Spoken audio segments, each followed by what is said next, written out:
Hi, my name's Jacintha, and a few weeks ago, I found out my husband was secretly filing for divorce behind my back.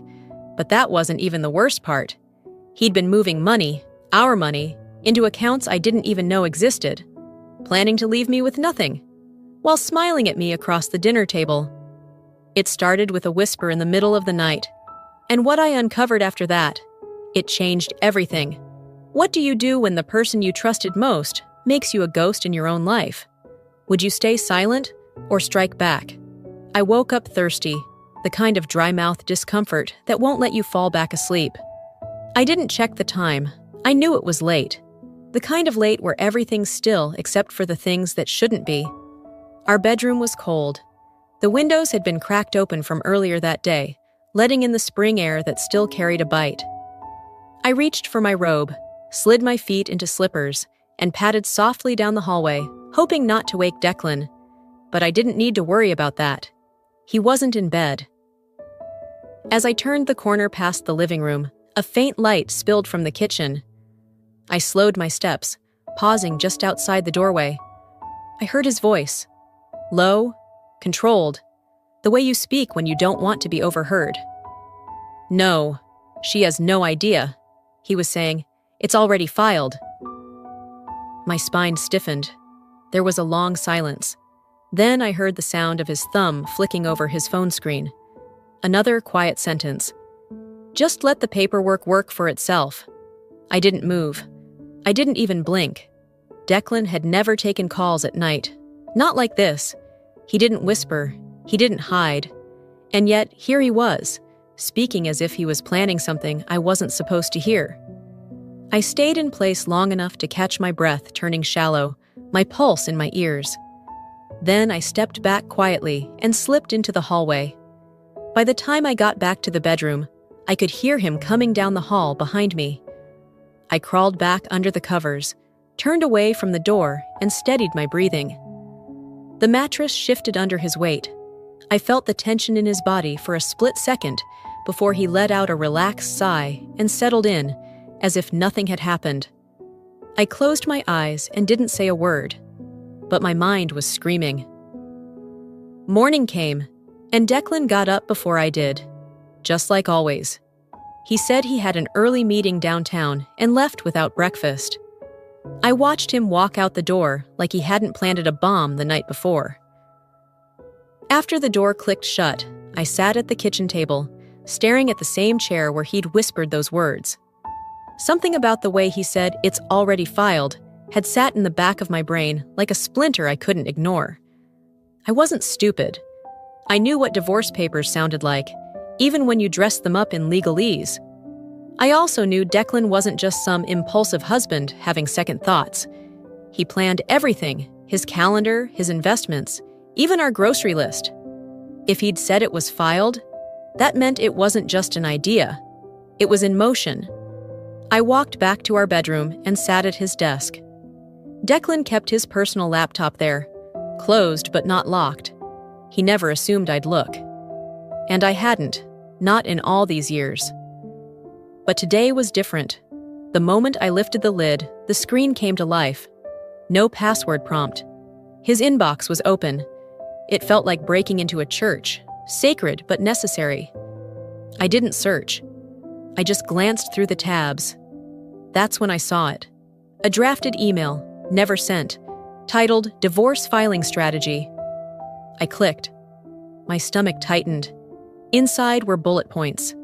File in Travis County to limit delays. Begin withdrawal of accounts. Slowly, avoid joint account freeze. Split into temporary subholdings. Schedule mediation after 30 days. Keep her uninformed until filing is confirmed. There was more. Advice from someone named Martin that read like it came from a lawyer who'd done this before. If she challenges you, claim miscommunication. Stay calm. The court likes composed men. I didn't cry. I didn't scream. Instead, I forwarded the email to myself. Then I deleted the draft from his account and cleared the browser history. I sat there for a minute, staring at my reflection in the black screen. Something inside me fractured, but something else sharpened. The old me would have confronted him that night, asked questions, demanded truth. The version of me that sat there now didn't need answers. She needed a plan. I wasn't going to fall apart. I wasn't going to give him the satisfaction. He wanted me uninformed. He wanted me off balance. He wanted to outmaneuver me in my own home. But he underestimated the one thing I had over him. I listened. And now, I knew. I didn't sleep much after that night. Even with the bedroom door shut and the windows drawn, I felt exposed, like something sacred had been broken while I was still pretending to believe in it. By the time the sun came through the blinds, I had already showered, dressed, and made the coffee before Declan stirred. When he walked into the kitchen, he looked refreshed, humming to himself as if he hadn't just detonated a grenade under our marriage. "Morning," he said casually, pouring himself a cup. "You're up early." I smiled, just enough to make it believable. "Couldn't sleep. Too much on your mind?" I stirred my coffee, watching the way the cream folded in. "Something like that?" He leaned against the counter, arms crossed. "So listen, I was thinking, it might be smart if we went ahead and combined all our accounts. Just to simplify things, you know, in case something ever happens. Emergencies and stuff." I paused, just for a second. Not long enough to give away anything. Then I nodded slowly. "That's considerate." He smiled, satisfied with himself like a man who believed he was 2 steps ahead. "I can take care of everything. Just need your login for the retirement account and the secondary savings. We'll make a spreadsheet, keep things clean." I watched him sip his coffee, relaxed. He really thought I'd just hand it all over. Declan had always been good at delivering bad news inside good manners. He didn't shout. He didn't threaten. He simply made suggestions that weren't really suggestions, decisions disguised as teamwork. "Let me look at a few things first," I said lightly. "Then we can talk through it." "Of course," he replied, as if the outcome was already written. "No rush." He left for the office around 9 after making a call out on the patio. I pretended to read emails at the dining table, but I was listening through the screen door. I couldn't make out every word, just enough. "It's moving." "Yeah, she's not pushing back yet." By 10, he was gone. I moved through the house slowly, intentionally, like I was checking a body for signs of life. Everything was still in place. Our framed vacation photos, his running shoes by the front door, the bills he never paid stacked neatly on the counter. But something about the air felt thinner, as if the house had already started emptying itself of what was real. In the kitchen, I noticed a sheet of paper pinned to the fridge. I hadn't seen it there the day before. At first glance, it looked like a basic printout. Colored blocks, headings, bullet points. But then I saw the title, Q2 Personal Finance Overview. I pulled it down and sat at the table. Declan had listed out every asset, down to our tax deductions. There was a whole section titled Post-Separation Financial Model. The language was polished, strategic. His IRA, projected returns, health premiums, real estate reallocation. There was nothing under joint planning, not even a placeholder. There wasn't a single mention of my name, not in the headers, not in the footnotes, not even in the section marked Household Obligations. Just one quiet erasure, neatly typed in 12-point font. I stared at the paper, fingers pressing into the edges until they curled. This wasn't about filing for divorce anymore. This was about vanishing me from the future he was still planning to benefit from. Quietly, neatly. As if I had been a chapter he could footnote and skip.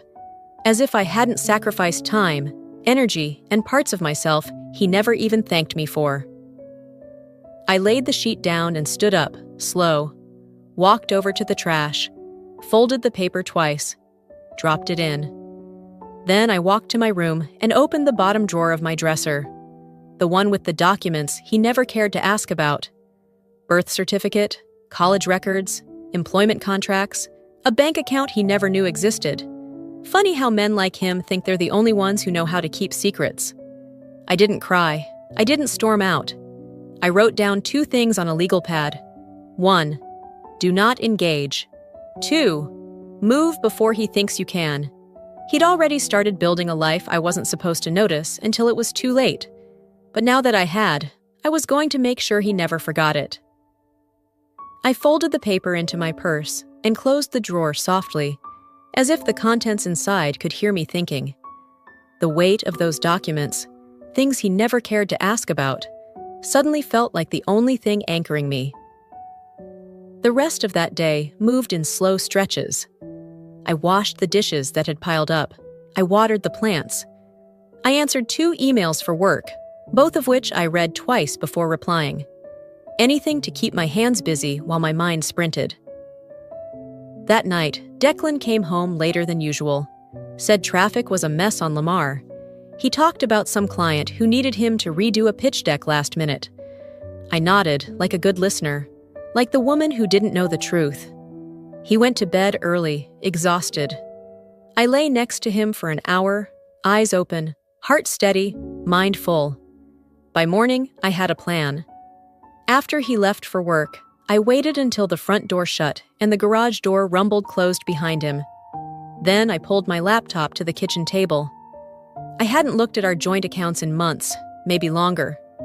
Declan always handled that part. He liked being the numbers guy, and I let him.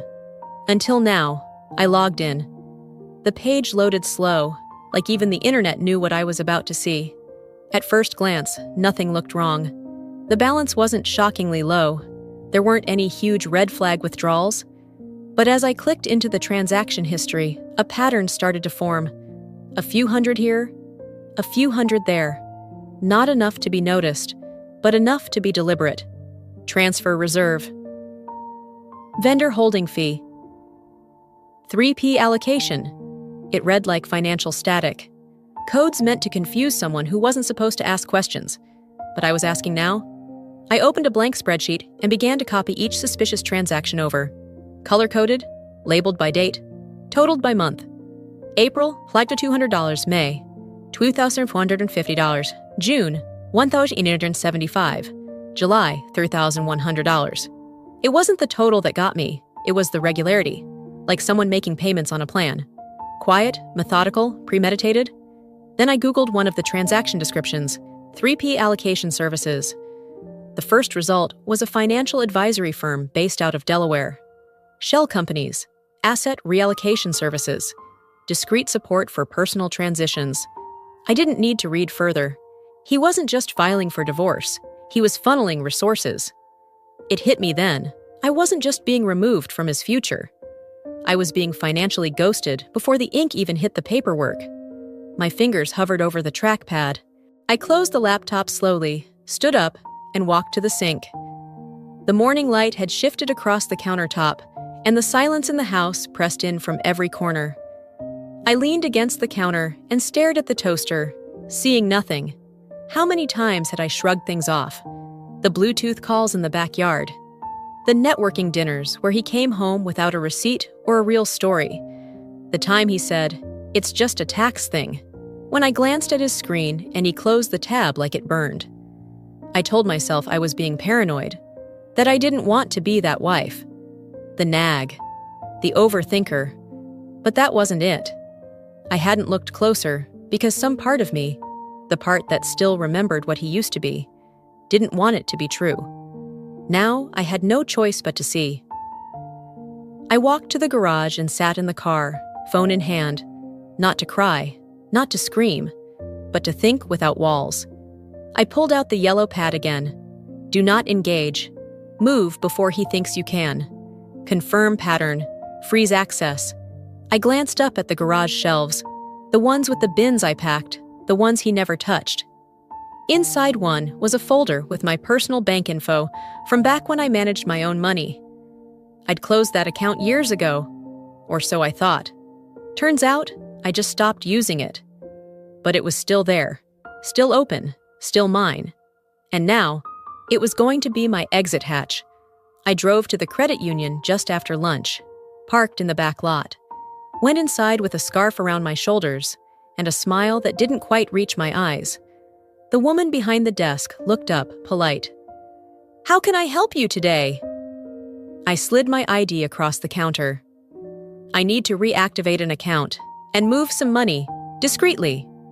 She blinked once, then nodded. Of course, ma'am, let's get started. By the time I left the credit union, the wind had picked up. Not in a stormy way, just enough to remind me things were shifting. I drove home with the windows down, letting the breeze tangle my hair and cool the back of my neck. I didn't turn on music. I needed the quiet to think. The house felt too still when I walked in. I placed my bag on the entry table, kicked off my flats, and made my way to the kitchen. There was a stack of unopened mail near the microwave, credit card offers, lawn service flyers, and one envelope from our bank. I opened it, half thinking it was a statement. It wasn't. Instead, it was a confirmation letter. We received your request to remove Jacintha Greaves from joint checking ending in 82XX. Pending document verification. What request? I didn't send anything. I hadn't authorized a change. My heart didn't race. It went quiet, sharp. I folded the letter, walked straight to my office, and pulled up the voicemail tab on my phone. A call from the bank had come through that morning. I had missed it by 7 minutes. The message was robotic but clear. We're calling to confirm a submitted authorization to remove a party from a shared account. Please contact us immediately to verify. I played the message again, just to be sure. He'd tried to cut me out. Not by yelling, not by fighting, but by signing a few papers and hoping I'd be too late to stop it. I grabbed the house phone, dialed the bank's fraud division, and asked for the account team. 20 minutes later, the account was frozen. A fraud hold was placed, and I'd set alerts for any transaction above $200. I hung up the phone, poured a glass of water, and sat down at the kitchen table. My hands were steady, my breath even. I wasn't scared. I was past scared. I was reading the manual for a game he thought I didn't know existed. Later that afternoon, I stepped outside to water the front plants. Not because they needed it, but because I needed air. I was halfway through misting the hydrangeas when I heard someone call my name. Hey there, Jacintha! It was Mr. Griggs, our neighbor across the street. Retired, chatty, and a bit nosy, but never rude. He waved from his driveway, walking over in his usual tan hat and cargo shorts. Haven't seen you two in a few days, he said. Thought you might be on vacation or moving. Saw the U-Haul here Tuesday. I blinked. U-Haul? He nodded, sipping from his travel mug. Yeah, came around noon. Young guys moved a few things out the garage. Declan said you were clearing space, said something about early spring cleaning. I felt the world slow, but my face didn't change. Oh, right. I must have missed it. Thanks for letting me know. He smiled and wandered back toward his driveway. I waved and went back inside, closing the front door quietly behind me. I walked to the garage. The overhead light flickered on. I looked at the shelves where we'd kept backup tools, off-season decorations, and old photo bins. The boxes were gone, not all of them, just the ones labeled cables, winter gear, and MISC office. At first glance, it didn't seem like much, but I knew what was in them.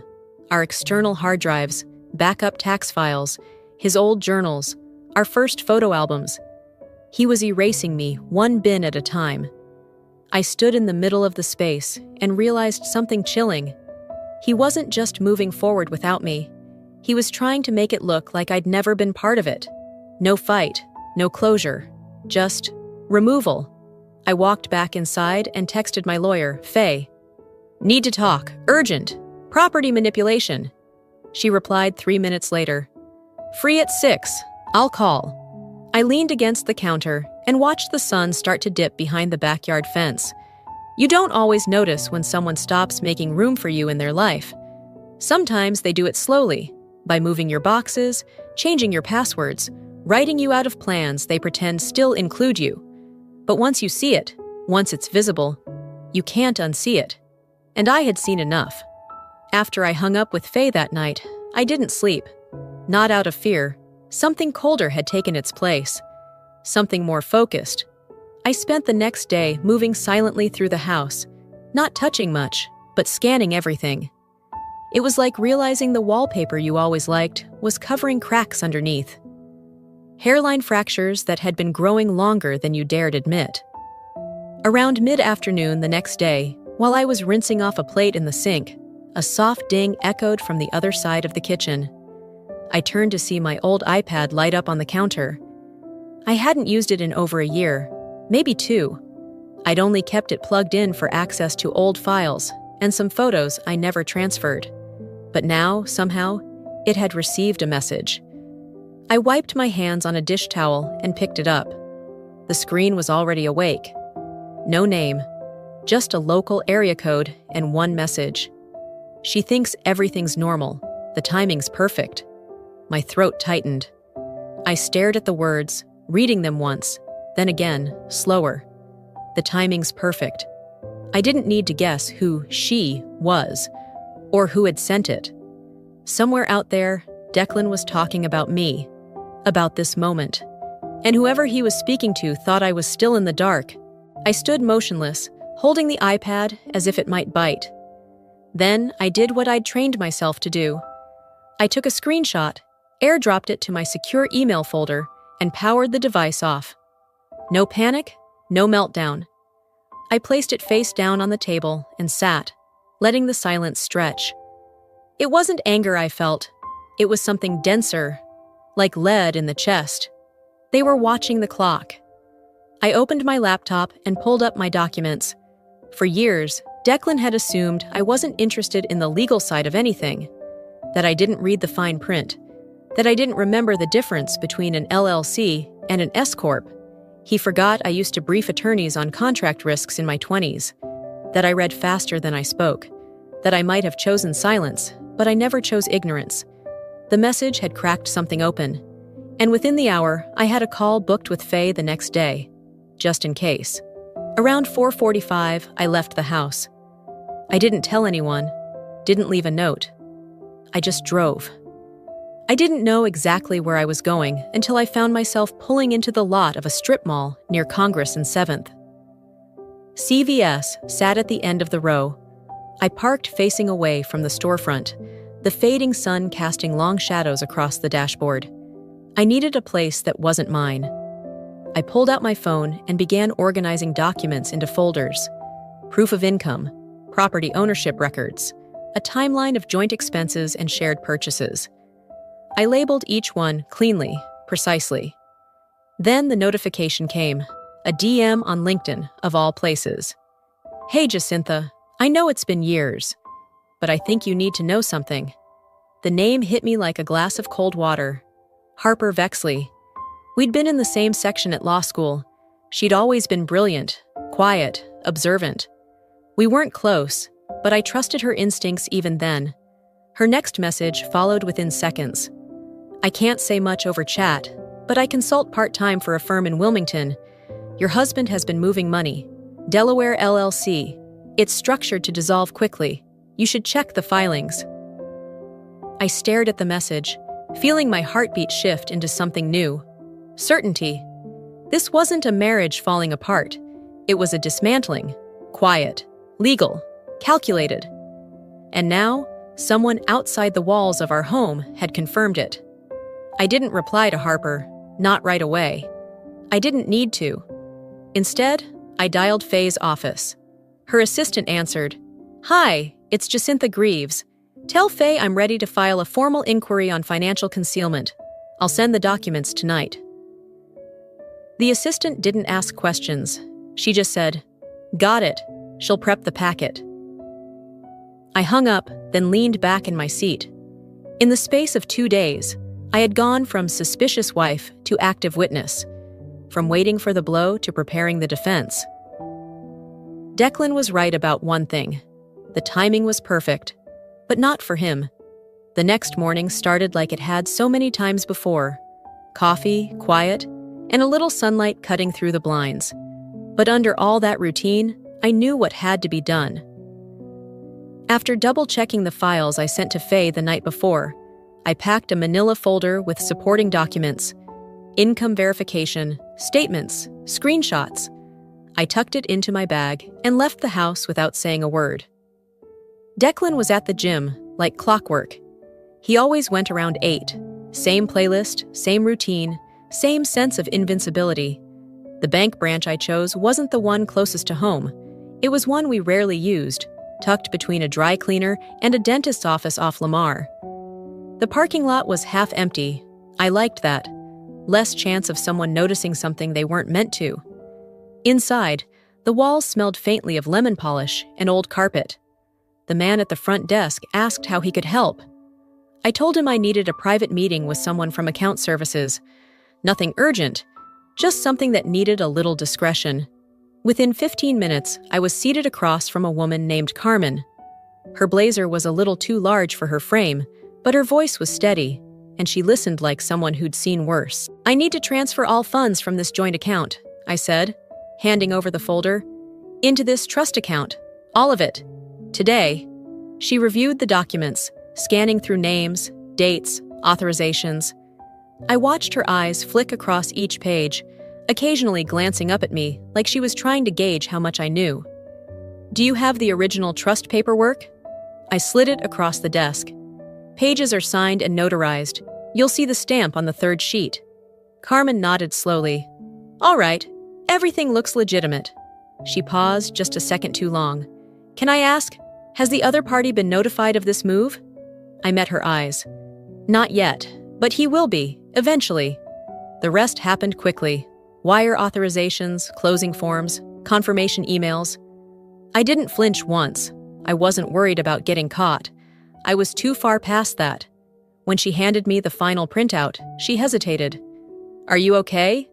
I smiled, soft but deliberate. "Now I am." I walked out of that office $30,000 lighter on paper, but I'd never felt more in control. Back at home, I let the silence wrap around me. I didn't play music. I didn't turn on the TV. I just sat, waiting. At 6:12 p.m., the knock came. 3 short taps. Not rushed, not hesitant. I opened the door to a man in a navy jacket holding a slim envelope. "Mrs. Greaves?" "Yes." He handed it to me. "You've been served. Have a good evening." I took it without a word. Closed the door, turned the deadbolt. Inside, I sat on the couch and opened the envelope. I expected some grand gesture, an apology wrapped in legalese, or at least something resembling decency. What I got was a clean, overly formal petition for divorce. Structured paragraphs, legal boilerplate, a neat list of assets, each item followed by a percentage Declan believed he was entitled to. He had even broken down our accounts line by line. Joint savings, $84,200. I laughed. Not loudly, just a sharp exhale. That account, as of 6 hours ago, had exactly $27.44 in it. The rest had been legally moved, with receipts and timestamps to prove it. I pulled out my phone, snapped a photo of the page, and texted it to Faye. Caption: "Filed after, we're clear." She replied instantly. "Perfect. Let him come after what doesn't exist." For the rest of the evening, I didn't read the petition again. I didn't call anyone. I poured myself a glass of water, took off my shoes, and folded laundry like nothing had changed. But everything had. This wasn't a story about being blindsided anymore. This was the part where the person you underestimated quietly takes control of the narrative. He thought he had outpaced me. He thought he moved first. He forgot I was raised to see silence not as surrender, but as setup. 5 days later, I walked into the courthouse like someone showing up to settle a quiet business dispute. Calm on the outside, layered armor underneath. The mediation room smelled of polished wood and recycled air, the kind of space built for civil conversations that begin with pleasantries and end with settlements disguised as victories. Declan was already seated when I arrived, dressed in a light gray suit he only wore to impress people he hoped to intimidate. He didn't look at me when I entered, didn't smile. He was pretending this was just another transaction. I wasn't playing that part anymore. Faye sat beside me, composed, a folder in her lap. Across from us, Declan's lawyer, a man named Rick Ford, had his arms crossed, leaning back like this was already in the bag. It wasn't. Rick started the meeting by listing off expected assets. He spoke with the confidence of someone who thought the opponent didn't read beyond page 2 of a contract. His voice was steady, his tone casual, like this was inevitable. We'll be requesting 50% of the joint savings, plus an equal division of retirement accounts and business holdings based on pre-2017 contributions. Faye waited. She didn't blink. Anything else? She asked politely, flipping open our file. Yes, Rick continued. Since Mrs. Greaves hasn't contested the petition, we're also seeking ownership of the condo. It's been Declan's primary residence. That's not accurate, Faye cut in, still sounding pleasant. The condo is a marital asset, but more importantly, the accounts you're referring to have already been lawfully moved, 3 weeks before your client filed. She placed a packet in the center of the table, neatly bound, stamped, time-coded. Rick looked up, confused. Excuse me? Declan shifted, his expression hardening. Faye didn't flinch. My client executed a full transfer of her legally entitled share of marital funds into a protected trust, all within the bounds of Texas community property law. She acted before your client filed, which means there's nothing for him to claim from those accounts. Silence, long enough to feel like something cracked. Declan's jaw tightened. I saw it then, the first flicker of awareness that he was behind. Not ahead, not in control. Rick flipped through the pages, skimming the stamps. These were filed on April 8th? Correct. That was weeks before. Yes, Faye said gently. It was. Across the table, Declan's fingers curled into his palm. He didn't speak. He didn't need to. His face said enough. But that wasn't the only surprise we brought. Inez Calderon entered the room 10 minutes later, crisp blouse, tablet in hand. A forensic accountant Faye had worked with on other cases. Quiet, exacting, brilliant. Rick looked confused. Who is this? Faye didn't even look up. Our financial verification expert. She reviewed your client's asset disclosures. We had some concerns. Inez tapped her screen. The account listed under Independent Holdings, account ending in 9413, didn't exist on the date of filing. It was opened 2 weeks later and backdated internally to avoid scrutiny. That's illegal. Declan finally broke his silence. That's not true, he said flatly. That account was created in March. Inez didn't blink. No, it wasn't. She slid a printed copy of the bank metadata across the table. I verified directly with the institution. Timestamp logs are immutable. Whoever helped you file those numbers either didn't check or assumed no one would. Rick pulled the documents toward him, frowning. The mediator, a woman in her 60s, with a look that said she'd seen this dance too many times, leaned forward. We'll need a recess, Rick muttered.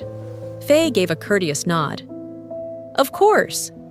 As we stepped into the hallway, Declan followed a few steps behind. When he caught up, he leaned in, voice low but tight. You really think this makes you the winner? I turned to him calmly. I think it makes me someone you'll stop underestimating. He smirked, but it didn't reach his eyes. You're making this uglier than it needs to be. That word, ugly, almost made me laugh. As if what he'd done was clean. As if financial manipulation, hidden accounts, and silent erasure were somehow gentlemanly. I didn't respond, not because I was afraid, but because nothing I could say would teach him what the consequences already had. Back inside, the room was colder. Rick was quieter. Declan had gone pale. The rest of the session moved slowly. They asked for time to review. Faye agreed. We didn't rush.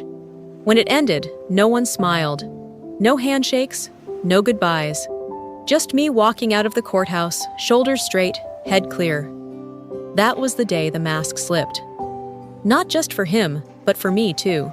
Because for the first time, the people in the room didn't see me as someone fragile or passive. They saw me as the one who'd already planned for this moment, while everyone else was still writing the opening argument. The morning after mediation, I woke up to an email from Faye. The subject line read, "Settlement proposal attached." I didn't open it right away. I got dressed first, slowly. I made coffee, wiped down the kitchen counter, and watched a squirrel dart along the back fence, completely unaware of what it meant to be cornered. When I finally opened the email, the attachment was as expected. Polished, careful, full of assumptions. Declan's team was offering what they called a reasonable and amicable resolution. 30% of assets, a non-disparagement clause, an NDA covering the events of the past 6 months, financially, legally, and personally. In exchange, no lawsuits, no further public action. It was wrapped in corporate speak to avoid unnecessary emotional distress and protracted legal expense. I sat at the dining table and read the last page 3 times. Then I closed my laptop, walked to the sliding door, and stepped out onto the porch. The sun was just high enough to sting the corner of my eyes. I stood there, letting it hit my face, steadying myself in the stillness. This wasn't peace. It was hush money. Declan didn't want resolution. He wanted quiet, clean hands. A way to say, she agreed, so that the version of the story he'd already started selling wouldn't unravel. But I hadn't come this far to be edited out with polite signatures and legal courtesy. I walked back inside, reopened the email, and typed 2 words. We decline. I hit send, then texted Faye. Sent the response. Let's finish this the right way. She replied immediately. See you Friday. Courtroom 3C. We have the floor. The week passed with a strange sense of calm. Declan didn't call. Didn't show up unannounced. His silence wasn't respectful. It was strategic. He was waiting to see if I'd fold. He was about to be disappointed. Friday came, and the courtroom was as sterile as every other legal space I'd stepped into these past few months. Neutral walls, stiff chairs, and fluorescent lighting that made everyone look exhausted. We didn't speak before it started. He avoided my eyes. I didn't offer him a single glance. The hearing moved quickly. Faye summarized our position with precision. No dramatics, just facts. When the judge asked if I had anything to add before finalizing the motion, I stood up. It wasn't planned. Faye looked at me, surprised but trusting. I stepped forward. I'm not here for revenge, I began, my voice steady. And I'm not asking for more than what's right. But I do want the record to reflect something that's not in the financials or filings. The judge nodded. Go ahead, Ms. Greaves. I let the silence hang long enough for everyone to look at me, especially Declan. Next time you want to erase a woman quietly, I said, pausing just enough, try someone who hasn't already learned how to disappear. The room went still. Even the clerk stopped typing. I turned and walked back to my seat.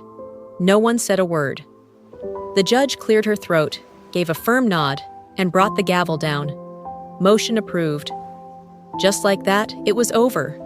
No fireworks, no dramatic exits. Just the sound of legal closure and Declan not looking up as I passed him in the aisle. On the drive home, I didn't cry. I didn't even turn on the radio.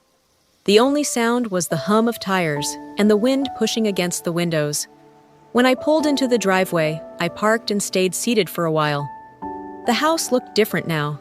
Still mine, but not the same. And maybe that was the point. I went inside, changed out of my courtroom dress, and put a kettle on. While the water boiled, I opened a blank document on my laptop. I titled it, What No One Tells You About Leaving Quietly. I didn't write anything yet. I just stared at the blinking cursor. Because sometimes, winning doesn't feel like celebration. Sometimes it feels like a deep breath after holding it for too long. And sometimes the loudest thing you can do is walk away, while they're still waiting for you to break. 2 weeks passed, though I stopped counting after the first few days. It was easier that way. Easier to let the structure of a new life settle in without constantly looking at the clock like something was supposed to return. The apartment was smaller than the house. Just 2 bedrooms, open kitchen, tall windows that made the afternoon light spill in like it was trying to say, "This is yours now." The balcony overlooked part of downtown, Just far enough from the noise, but close enough to see movement, to know life kept going. I stood there now, barefoot, a mug of tea in my hands as the wind tugged gently at my sleeves. Boxes sat stacked in the corner behind me, not untouched, but opened halfway. Not because I was stalling, but because I wanted each thing I placed on a shelf to matter, to feel chosen. I didn't want to carry the past into the future like clutter. I'd done enough of that already. My phone buzzed on the table behind me. I walked inside, picked it up, and saw a message from Faye. Final paperwork has been stamped and filed. You're officially done. Just like that. No parade, no champagne, no one waiting outside to tell me congratulations. Just a soft ding, a text, and a woman in her 40s standing in a space she paid for, finally alone. I poured the last of my tea into the sink and rinsed the mug. I didn't cry. I wasn't sad, not exactly. There was an ache, but it wasn't grief, it was release.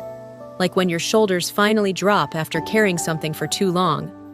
I sat on the edge of the couch, picked up my laptop, and opened the file I had created after the court hearing. What I wish I knew before I stayed too long. I stared at the blinking cursor again. This time, I started typing. Not a memoir, not a tell-all, just lessons, quiet truths. A list of things women don't say out loud, because we're taught that survival is supposed to be silent. That if you handled it with grace, it meant you didn't suffer. I wrote the first line. You can be smart, capable, loving, and still be lied to. Then the second. And that doesn't make you foolish, it makes you human. Outside, a car horn echoed faintly below, followed by a child's laughter somewhere in the distance. I paused, listened, and for the first time in a while, didn't brace for anything to fall apart. I thought about Declan, where he might be now. If he was sitting in some office pretending none of this had touched him. If he was back in our old house, walking through rooms he once tried to claim with legal jargon and empty charm. I didn't hate him, not anymore. He had built a version of himself that couldn't bear the weight of being truly seen, and when I saw him anyway, he folded. He didn't lose in court. He lost long before that, when he believed being loud made him right, and that my silence meant surrender. Rumors had started, not because I opened my mouth, but because people notice. His colleagues, our mutual acquaintances, they'd started piecing it together. Quietly, Declan didn't face prison, or handcuffs, or headlines. Just something worse for a man like him. The slow erosion of credibility. And I didn't need to watch it happen. I texted Harper. "Thank you, I'm good now, really." She responded with a simple heart emoji. No words, no questions. That was enough. I logged out of my email and shut the laptop. Later that evening, as the light faded into something softer, I pulled a small frame from one of the boxes. It held a photo from a trip to Santa Fe. Just me, from a time before Declan, sitting on a stone wall, laughing at something the camera didn't catch. I placed it on the bookshelf, dead center. Not because I missed the person I was, but because I wanted to remember she still existed. I've stopped measuring my worth in how well I endure. I don't need my story to be impressive, just honest. This wasn't a revenge arc, it was reclamation. Not every story ends with a standing ovation. Some just end with peace. A quiet apartment, a clean start. And maybe that's the real victory. I used to think silence was something passive, that if you didn't scream, if you didn't make a scene, you were weak, an easy target. But now I know better. Silence, when chosen, is a form of strength. It's where clarity begins. It's where self-respect speaks the loudest. What I went through wasn't just about a failed marriage. It was about remembering that I was never meant to be erased from my own life. It was about reclaiming my voice, quietly, deliberately, and on my own terms. If you're watching this and you've ever felt dismissed, overlooked, or pushed out of something you helped build, let me tell you this. You are not invisible. You are not crazy. And you are never too late to take your power back. I'm not a lawyer. I'm not a therapist. I'm just someone who finally stopped hoping he would change and started believing that I could. What about you? Have you ever been in a situation where you felt like someone was writing you out of your own story? What did you do? Or maybe, what do you wish you had done differently? I'd love to hear your story. Drop a comment below and let me know where you're watching from. If this video hit home for you, press 1 in the comments or tell me how you connected with it. And if it didn't resonate, that's okay too. Tell me why. This is a space for honesty, not perfection. If you'd like to hear more stories like this, real, raw, and deeply human, make sure to subscribe to the channel and turn on that bell icon so you never miss what comes next. Thank you for being here. And remember, sometimes the strongest thing you can do isn't to fight back. It's to walk away without ever looking over your shoulder.